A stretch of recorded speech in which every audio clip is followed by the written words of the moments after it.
Class 10th lesson number 3 कविता के बहाने कुंवर नारायण द्वारा लिखा गया कविता के बहाने इस शीर्षक का आज हम लोग रिवीजन करेंगे।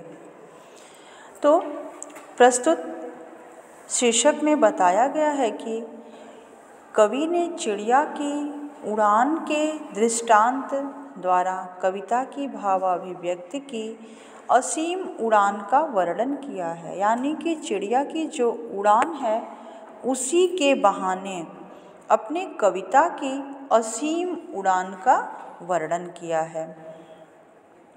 कविता एक उड़ान है चिड़िया के बहाने, कविता की उड़ान भला चिड़िया क्या जाने। बाहर भीतर इस घर उस घर, कविता के पंख लगा उड़ने के माने, चिड़िया क्या जाने। कवि कहते हैं कि भावाभिव्यक्ति की अत्यंत ऊंची उड़ान भरता है। कवि जो है वो भावाभिव्यक्ति की ऊंची उड़ान भरता है।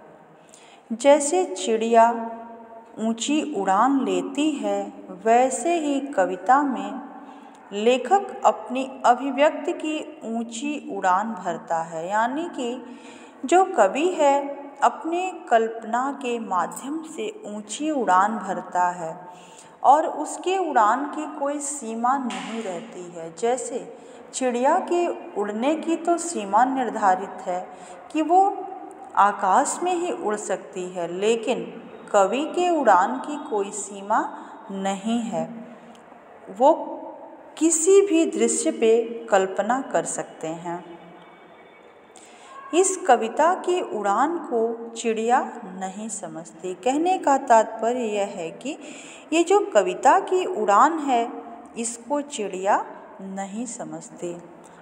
कवि अपनी अभिव्यक्ति बाहर भीतर के अनुभवों, प्रत्येक घर के अनुभवों द्वारा करता है। कवि जो है अपनी अभिव्यक्ति यानी अपनी कल्पना शक्ति की उड़ान को बाहर भीतर के अनुभवों और प्रत्येक घर के अनुभवों द्वारा करता है। कविता में कवि की उड़ान सीमा के बंधनों से मुक्त होती है। पहले ही बताया गया कि ना चिड़िया के उड़ान की सीमा है कि वह केवल आकाश में उड़ सकती है, लेकिन कवि के कल्पना के उड़ान की कोई सीमा नहीं है। कविता में कवि की उड़ान सीमाओं के बंधन से मुक्त होती है। कवि कविता में अपनी अभिव्यक्ति रूपी पंख लगाकर उड़ता है। कवि जो है अपने काव्य में, अपनी कविता में अपनी ही अभिव्यक्ति रूपी पंख को लगा करके उड़ता है। इस कवि की उड़ान को भला चिड़िया क्या जाने। अर्थात चिड़िया की उड़ान से बहुत ऊंची उड़ान कवि की होती है। कवि के कल्पना की उड़ान, कवि के अभिव्यक्ति की उड़ान के तुलना में जो चिड़िया की उड़ान है वो सीमित है और वह सीमाओं के बंधन में बंधी हुई है। कविता एक खिलना है फूलों के बहाने, कविता का खिलना भला फूल क्या जाने। बाहर भीतर इस घर उस घर, बिना मुरझाए महकने के माने। अब देखिए इसका व्याख्या, कवि ने कविता को फूलों की अपेक्षा अधिक सुगंधमयी मानते हुए उसे सभी प्रकार के बंधन रहित एवं शाश्वत बताया है।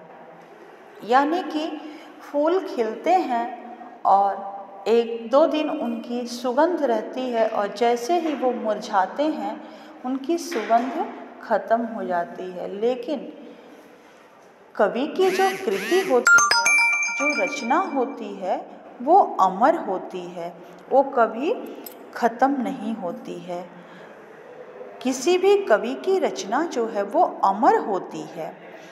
कवि कहते हैं कि कविता फूलों की तरह खिलना है, क्योंकि कविता में कवि के भावों की अभिव्यक्ति होती है।